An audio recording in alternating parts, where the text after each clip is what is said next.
ఆగు, ఏమైంది? నీకోసం నేను పొద్దుగాల పోయి అన్ని సామాన్లు తీసుకొచ్చి టిఫిన్ చేస్తే తినకుండా పోతున్నావు. నువ్వు అనుకో పొద్దుగాల పోయి ఏం చేసినావు? రవ్వ 2 పచ్చిమిర్చి టమాటాలు తెచ్చి ఉప్మా అయితే నేను తినాలా? నాకేం అవసరం లేదు ఉప్మా. నేను బయటకు పోయి హోటల్లో రిచ్గా టిఫిన్ చేస్తుంది. నువ్వేం నా గురించి టెన్షన్ పడినక్కర్లే. నేను పోతా, నన్ను రియకు.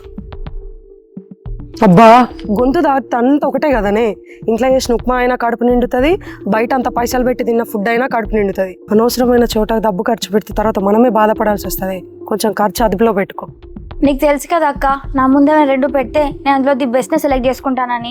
కాబట్టి ఇప్పుడు నాకు ఇంట్లో చేసిన ఉప్మా కంటే బయట దోశనే బెటర్ అనిపిస్తుంది. అందుకే నేను అదే తింటా. ఇంకా ఖర్చు గురించి అంటావా?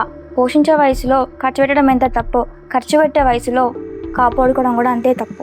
అందుకే అక్క, ఈ నిమిషమే మనది. నెక్స్ట్ సెకండ్ మనం ఉంటామో చచ్చిపోతామో మనకే తెలియదు. అందుకే ఉన్నంతకాలం లగ్జరీగా హ్యాపీగా మంచిగా బతకాలి. ఉన్నప్పుడు హుషారి, లేనప్పుడు బికారి. నేను పోయేస్తా మరి.